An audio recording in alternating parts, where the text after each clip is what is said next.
कहानी की शुरुआत गांव के उस पुराने हवेली से होती है जिसके बारे में माना जाता है कि वहां एक भूतनी का वास है। हवेली के पिछले इतिहास की बात करें तो वर्षों पहले उस हवेली में एक अमीर बिजनेसमैन अपनी बेटी के साथ रहता था। गांव में लोग उस हवेली और उसके रहस्यों के बारे में तरह तरह की बातें किया, लेकिन कोई भी उसके करीब जाने की हिम्मत नहीं करता था। कई सालों बाद जब गांव में दिवाली का माहौल था और हर तरफ रंग बिरंगी रोशनी और पटाखों का शोर था, एक लड़के रघु ने हवेली की सच्चाई जानने का निश्चय किया। गांव के लोगों ने रघु को बहुत समझाया कि उस हवेली में जाना खतरनाक है, लेकिन रघु ने किसी की नहीं सुनी। उसने अपने दोस्तों के सामने चुनौती रखी कि वह हवेली में जाकर वहां के रहस्यों को सुलझा कर ही आएगा। दिवाली की रात जब चारों ओर खुशी और उल्लास का माहौल था, रघु अकेला ही हवेली की ओर निकल पड़ा। जैसे ही वह हवेली के पास पहुंचा, हवेली का पुराना और जर्जर दरवाजा अपने आप खुल गया।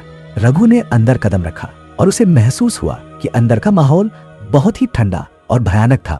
जैसे ही वह अंदर बढ़ा, उसे अजीबोगरीब आवाजें सुनाई देने लगी, मानो कोई उसे तहखाने की ओर बुला रहा हो। थोड़ी झिझक के बावजूद रघु ने हिम्मत जुटाई और तहखाने की ओर चल पड़ा। जैसे ही वह तहखाने के पास पहुंचा, उसकी नजर एक खून से लिखी चेतावनी पर पड़ी, जिसमें लिखा था, जो यहाँ आएगा वह अपनी मौत को बुलाएगा। यह देख रघु के रोंगटे खड़े हो गए, लेकिन अब वह पीछे नहीं हट सकता था। तभी उसे लगा कि उसके पीछे कोई खड़ा है।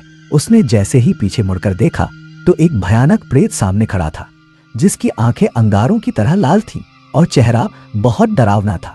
वह प्रेत रघु को घूर रहा था। रघु उस भयंकर आत्मा के सम्मोहन में फंस गया और बेहोश होकर वहीं गिर पड़ा। अगली सुबह उसके दोस्त उसे हवेली के बाहर बेसुध अवस्था में पाए। वह उस रात के बारे में कभी कुछ नहीं बोल सका।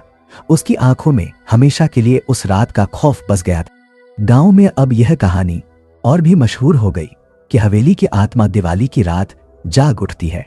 अब हर दिवाली की रात हवेली के अंदर किसी के रोने की आवाजें सुनाई देती हैं, जो लोगों को डराती हैं और उन्हें उस रहस्यमयी हवेली से दूर रखती हैं।